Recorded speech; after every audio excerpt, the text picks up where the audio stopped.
Hey everybody, welcome back to Plot Twist. I'm just going to be doing a quick update video. That's why I'm not behind my usual backdrop here. Or not in front of my usual backdrop here. So yeah, just a quick weekly update of what I'm reading, what I'm doing, just to, have videos to post essentially, and just to keep you all updated on what I'm doing. So the book I'm still currently reading, I say still because I've already done a video on this one, is Blood of an Exile by Brian Naslund. I believe I'm saying that. And it is such a fun book. I love it. It's about a man who has been sentenced to die, but instead of like just hanging him or chopping his head off or whatever, they send people out to slay dragons. And they consider that a death sentence because eventually the dragon will kill you. They don't actually expect people to live very long, but our main character here, Bershad, he has been living. He cannot seem to die. None of the dragons can seem to capture him or kill him or anything like that.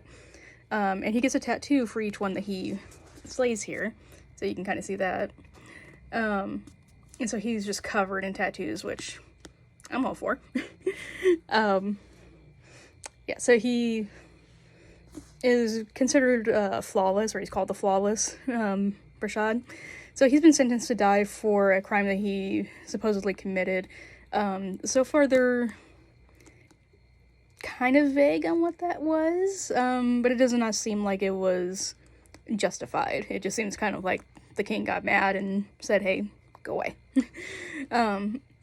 But I like that a lot, and Bershad does not want to actually kill the dragons. He actually really likes dragons. He studied dragons when he was younger, so he actually really likes those. And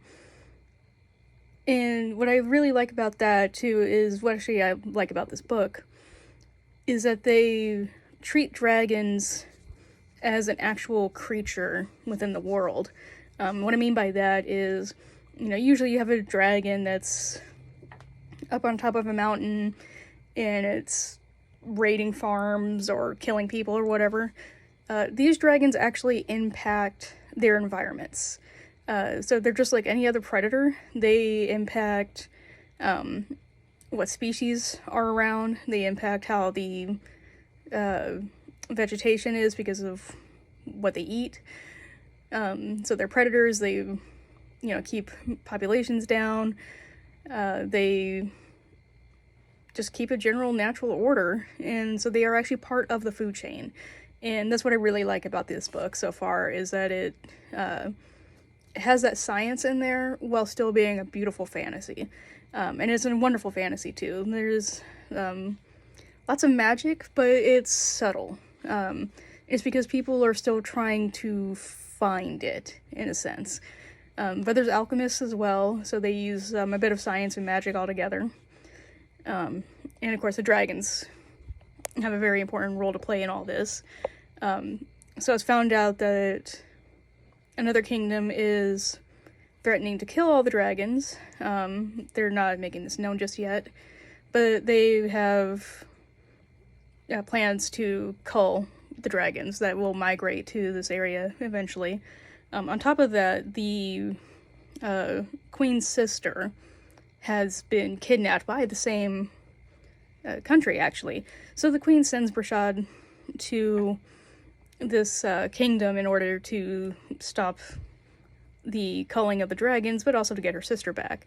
And what I like about her, too, is that she loves her sister. She doesn't want her sister to be hurt, but she feels that the culling of the dragons is more dangerous to the world, and I like that. She's flawed. She has other priorities, and it just makes her feel a lot more human.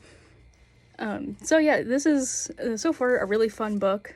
I think if you like dragons, if you like fantasy, but you also like a little bit of science in there, this is going to be it for you. And I'm not talking about science like, chemistry or anything like that. We're not sending rockets up into space or nothing, but just general biology. So yeah, so if that's your kind of thing, I highly recommend reading this so far. Hopefully I'll finish this soon and do a full review later. So let me know what you think about these shorts, and that's it for today. Keep reading.